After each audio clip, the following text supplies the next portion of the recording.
लेकिन सबसे छोटी ये है।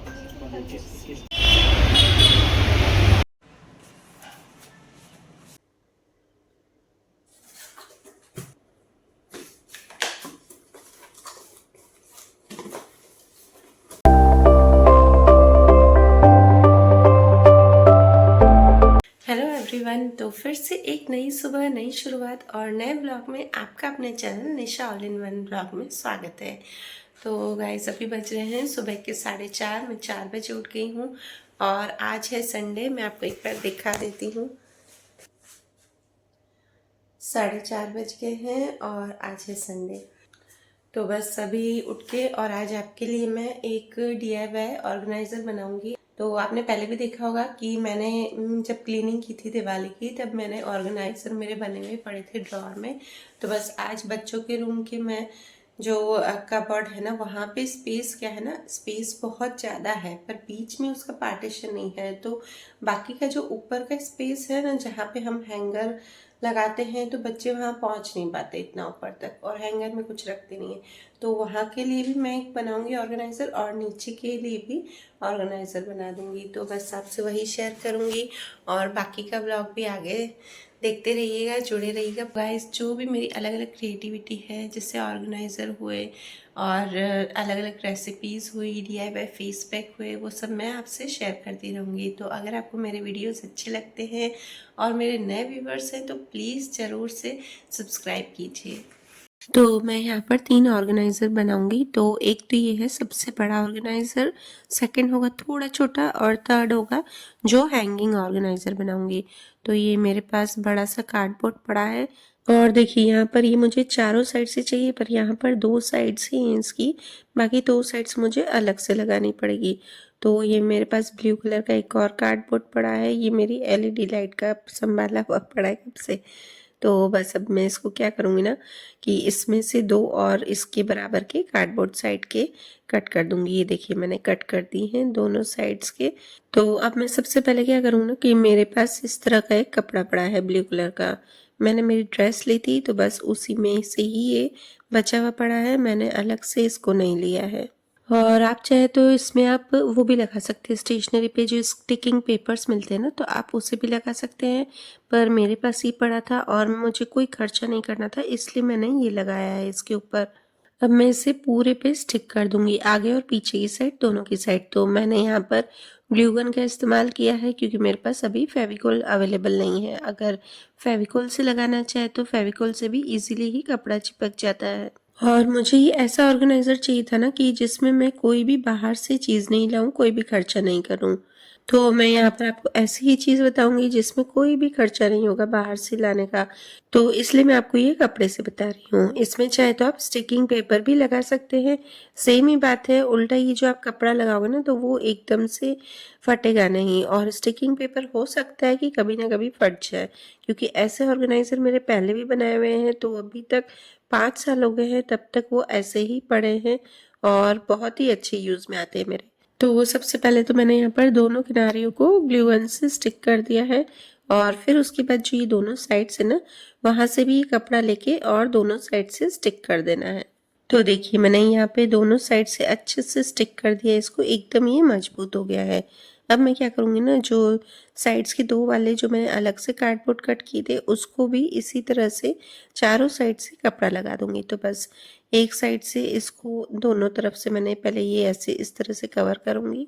तो देखिए बस यहाँ पर मैंने एक साइड से स्टिक कर दिया है, कपड़े पे रख के दोनों स्टिक कर दिए हैं, और इसके बराबर का जो कपड़ा है वो काट दिया है।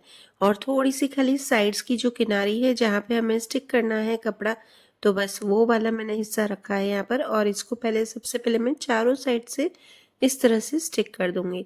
उसके बाद अब क्या करेंगे ना, पीछे की साइड से मेरे पास कपड़ा ज़्यादा नहीं है, मतलब जो प्रिंट है दोनों ब्लू ही, पर अलग प्रिंट का है। तो बस उसका टुकड़ा मैंने ले लिया है और इस तरह से इसे भी मैं स्टिक कर दूंगी। और ये जो अलग प्रिंट है ना, वो मैं अंदर की साइड रख दूंगी।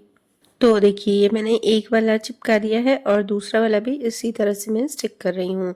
अब मुझे क्या करना है ना, कि जो बड़ा वाला कार्डबोर्ड है उससे मैं लेकर और ये दोनों साइड्स उस पे ही अच्छे से स्टिक कर दूंगी। तो बस ये वाला इस तरह से फोल्डेबल है, एकदम अच्छे से फोल्ड हो जाता है। ऐसा नहीं है कि हम कपड़ा चिपकाएंगे तो हमको दिक्कत आएगी, उल्टा मुझे तो ऐसा लगता है ना कि अगर मैं कपड़ा लगाती हूँ तो मुझे ज़्यादा ईजी लगता है, कोई फटने का डर नहीं रहता है। तो बस इस तरह से दोनों साइड से मैं ये स्टिक कर रही हूँ। मेरा मोटिव ये था ना कि मैं आपको ऐसी चीज़ बताऊँ ना जो घर पर ही पड़ी रहे, घर पर ही अवेलेबल है हमारे, बाहर से हम कोई भी खर्चा नहीं करके और वो बनाए, इसलिए मैं आपको ये कपड़े से बता रही हूँ। और सबके घर में इस तरह से कपड़े तो रहते ही हैं। तो बस देखिए, इसे भी मैंने इस तरह से दोनों तरफ से स्टिक कर दिया अच्छे से। और ये यकीन मानिए आप फेविकोल से भी कर सकते हैं। मेरे पास अभी फेविकोल नहीं है, इसीलिए ही मैंने इसे ग्लू गन से स्टिक कर दिया है। हाँ, फेविकोल में सूखने में थोड़ा टाइम लगता है और इसे सूखने में टाइम नहीं लगता है, ये जल्दी से हो जाता है थोड़ा। चलिए, अब ये मैं बनाती हूँ दूसरा वाला ऑर्गेनाइज़र, जो है हैंगिंग ऑर्गेनाइज़र। क्योंकि बच्चे क्या है ना कि हैंगर में चीज़ें रख नहीं पाते, थोड़ा ऊपर से कपबोर्ड है, तो वो चीज़ जो है वो वेस्ट जाता है, पूरा कपबोर्ड ऊपर की साइड का। तो मेरे पास इस तरह का ये पुराना दुपट्टा पड़ा है, इसे ही मैंने लिया है और इसमें दोनों साइड से लेस लगी हुई है। तो मैंने क्या किया ना, इसकी लेस पूरी निकाल दी है, क्योंकि इसकी जो लेस है ना वो मैं दूसरे ऑर्गेनाइज़र जब मैं बनाऊंगी तब आपको वो दिखाऊंगी, उसमें मैं यूज़ करूंगी। चलिए, तो अब इसे बनाने के लिए हमें क्या करना है ना कि दो हमें हैंगर की आवश्यकता होगी। तो बस मैंने एक हैंगर लिया है और इसको इस तरह से मैंने दुपट्टे के अंदर डाल दिया है और इसकी थोड़ी सी किनारी रख दी है और उस पे मैं अब सुई धागे से इसे अच्छे से पूरे में सिल लूंगी। और आप चाहते इसे मशीन पर भी इस तरह से स्टिच कर सकते हैं, पर मुझे ये हाथ से ज़्यादा इजी लग रहा था कि 2 मिनट का काम है तो हाथ से ही फटाफट हो जाएगा। तो मैंने बस ये हाथ से एक साइड से इस तरह से स्टिच कर दिया है। अब मैं क्या करूँगी ना कि मुझे ये दुपट्टा काफ़ी लंबा लग रहा था, क्योंकि मैंने ये इसको हैंग करके देख लिया है, एक बार अच्छे से कपबोर्ड में नाप कर देख लिया है। तो जब मैं इसे हैंग करूँगी ना तो ये पूरा नीचे की तरफ लटक जाएगा। तो अच्छे से इसे आप भी क्या कीजिए ना, मेजरमेंट कर दीजिए, एक बार लगा के देख लीजिए कि ये कितना आपको इसकी लेंथ चाहिए। तो उसके जो बाकी की लेंथ है वो मैंने कट कर दी है, जिसकी मुझे आवश्यकता नहीं है। और दूसरी तरफ से भी इस तरह से बस हैंगर डालकर और इसी तरह से ही स्टिच करना है। तो चलिए, अब हमें क्या करना है ना कि ये दोनों साइड से अच्छे से हैंग तो हो जाएगा, पर बीच में हमको सपोर्ट चाहिए जहाँ पर हम कपड़े रख सकें। तो मैंने इस तरह से एक और कार्डबोर्ड काट दिया है और इसका सेंटर में निकाल के और इसके बीच में इस तरह से मैं अंदर डाल दूंगी। तो देखिए, अब मैंने यहाँ पर बीच में ये रख तो दिया है। अब जो कार्डबोर्ड का साइज़ है वो मैंने थोड़ा सा छोटा कट किया है, ताकि इसमें ही अच्छे से कपड़े आ जाएंगे। और ज़्यादा बड़ा साइज़ काटेंगे ना तो अच्छा नहीं लगेगा। तो अब इसके साइड्स को इस तरह से मैंने फोल्ड कर दिया है, जो दुपट्टा है उसके साइड्स को कार्डबोर्ड से फोल्ड करके, और इस तरह से मैंने दोनों तरफ से सीधी सिलाई कर दी है, ताकि क्या होगा ना कि कार्डबोर्ड हिलेगा नहीं और अच्छे से फिटिंग में बैठेगा। तो चलिए गाइस, इसके बाद मुझे एक और ऑर्गेनाइज़र चाहिए, जो कि मुझे छोटा चाहिए, ताकि बच्चों के जो अंडर गारमेंट्स है ना तो वो मैं उसमें अरेंज कर सकूं। क्योंकि एक बड़ा रखूंगी और उसके साइड में छोटी सी स्पेस बच जाएगी, तो बस उसी में ही मैं ये वाला जो बनाऊंगी ना ऑर्गेनाइज़र वो मैं रख दूंगी। तो बस इसे भी मैंने इसी तरह से ही पूरा अच्छे से स्टिक कर दिया है। और पहले वाले कार्डबोर्ड में तो क्या था ना कि अच्छे से खुला हुआ पूरा सा कार्डबोर्ड था, तो उसमें अच्छे से सीधा वाला कपड़ा मैंने स्टिक कर दिया था। अब इसमें मुझे छोटी छोटी सी पट्टियाँ बनानी पड़ रही हैं, तो मैंने यहाँ पर चारों साइड से चौड़ी वाली पट्टी है वो बाहर से अंदर तक स्टिक कर दी है। अब क्या करेंगे ना, जो साइड्स है उसे भी इस तरह से अच्छे से फोल्ड कर देंगे और थोड़ा सा साइड में कट लगा देंगे ना तो अच्छे से स्टिक हो जाएगी। अब देखिए, ये वाला अच्छे से स्टिक हो गया, ताकि ऐसा लगे ना कि हम कपड़ा नहीं चिपका रहे हैं, क्योंकि कपड़े में क्या होता है ना, एक तो सल आ जाते हैं। तो ये तो मैंने वेस्ट चीज़ से बनाया है, तो आपको देखना लगेगा ही नहीं कि मैंने ये वेस्ट कपड़े से बनाया है। तो यहाँ पे मैंने चारों साइड से अच्छे से स्टिक कर दिया कपड़ा, और बीच में एक स्क्वायर शेप का और मैंने कपड़ा लिया है छोटा सा इसकी साइज का, और उसे भी इस तरह से मैंने स्टिक कर दिया है। चलिए, अब अंदर से तो पूरा अच्छे से मैंने कपड़े को स्टिक कर दिया, आपको लगेगा ही नहीं कि मैंने ये वेस्ट कपड़े से बनाया है। अब हमें क्या करना है ना, जो बाहर के पोर्शन है कार्डबोर्ड को उसे भी हमें अच्छे से कवर करना है। तो मैंने फिर से एक लंबी सी पट्टी ले ली है, जो कि चारों साइड से आ जाए। अगर नहीं भी है ना आपके पास, छोटी छोटी हो, तो उसे भी आप स्टिक कर सकते हैं। तो देखिए गाइस, मैंने ये चारों साइड से अच्छे से स्टिक कर दी है और अब मुझे ये नीचे की साइड भी अच्छे से कवर करना है। तो इसे मैंने अच्छे से कवर किया है और इसका जो बीच का पोर्शन है ना, वो मैंने खाली रखा है। यहाँ पर मैं अलग से बीच में स्क्वायर शेप का कपड़ा कट करके और उसे लगाऊंगी, जैसे कि मैंने अंदर लगाया था।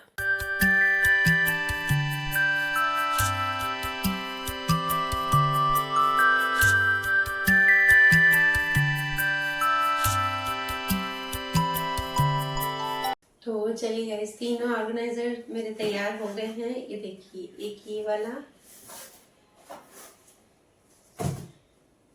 एक ये छोटा वाला,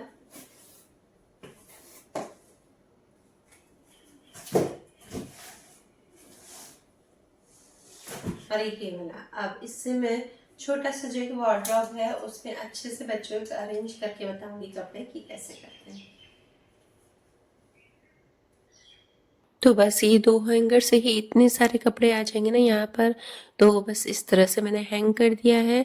और सबसे पहले आपको मैं बताऊंगी कि बड़े वाले में मैं कितने टॉप रख रही हूँ, और इसे मैं इतना दबा दबा के रख रही हूँ ना, आपको ऐसा नहीं लगेगा कि ये कार्डबोर्ड से बनाया है तो ये फट जाएगा।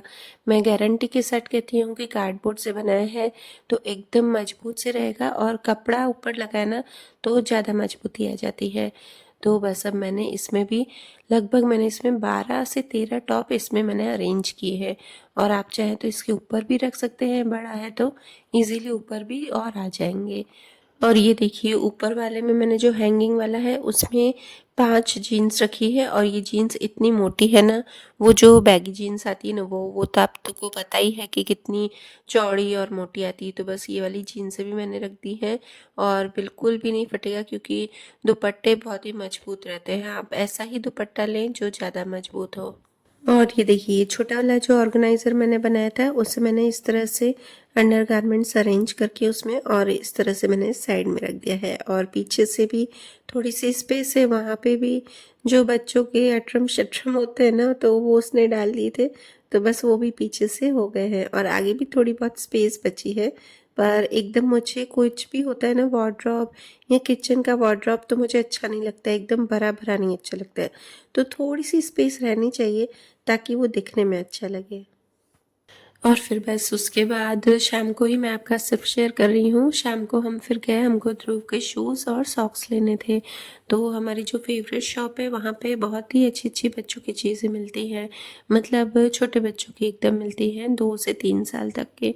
तो कितना भी पसंद आए ना, तो मेरे हस्बैंड की तो भाई आदत है कि 10 शॉप ज़रूर घुमाएंगे, 10 नहीं तो 2-3 तो ज़रूर घुमाएंगे, अगर अच्छी लगे ना चीज़ तो भी। तो बस एक शॉप पे गए, वहाँ पसंद आए शूज़, फिर भी बोला कि नहीं चलो ना यार, दूसरी शॉप पे एक बार पास में देख के आते हैं। फिर दूसरी शॉप पे गए, और सही बताऊँ कि अब फिर इतना थक जाती हूँ ना, तो कहीं घूमने का मन ही नहीं होता है शाम को कि अलग अलग शॉप पे जाओ।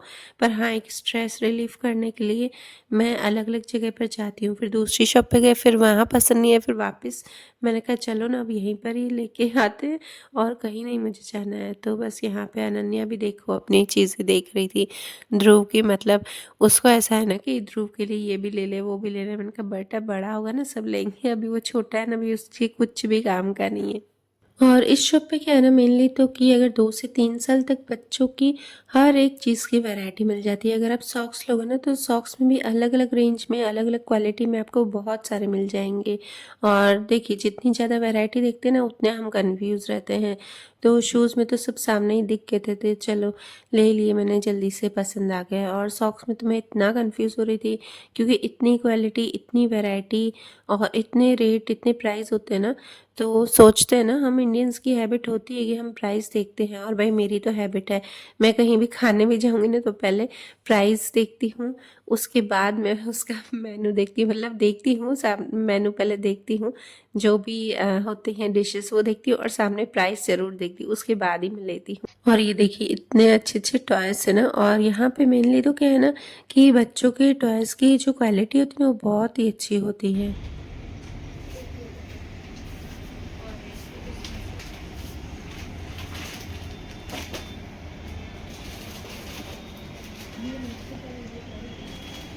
और और इस टाइम पे मैं इतने दिन से निकली नहीं हूँ ना, तो आज तो अचानक से ऐसा लग रहा था ना कि ठंड काफ़ी बढ़ गई है इस टाइम पे। तो मैं तो फुल स्लीव्स का टॉप पहन के गई थी तो चलेगा, पर ध्रुव को हम एकदम हाफ स्लीव्स का पहनाया था और ना तो मैंने उसकी कैप ली थी। और फिर बस निकलते ही अनन्या को भूख लग रही थी, घर पे खाना भी रेडी था, पर ठंड में ना भूख ज़्यादा लगती ना, और एक्चुअली क्या हम दिन को खाना भी बहुत जल्दी खा लेते हैं 1-1:30 बजे। तो अभी बज रहे थे 8:30-9, और वो शाम को दूध चाय कुछ भी नहीं लेती है, तो बस इसलिए थोड़ी सी चिड़चिड़ी हो गई थी। तो कोई नहीं, फिर हम सबसे पहले तो खाने गए, उसके बाद हम घर गए। तो चलिए इस वीडियो को करती हूँ यहीं पर ही एंड। और अगर आपको मेरा वीडियो अच्छा लगे, मेरे ऑर्गेनाइज़र अच्छे लगे, तो प्लीज़ लाइक ज़रूर कीजिएगा, और अगर मेरे चैनल पर नए हो तो सब्सक्राइब ज़रूर कीजिएगा। Bye bye.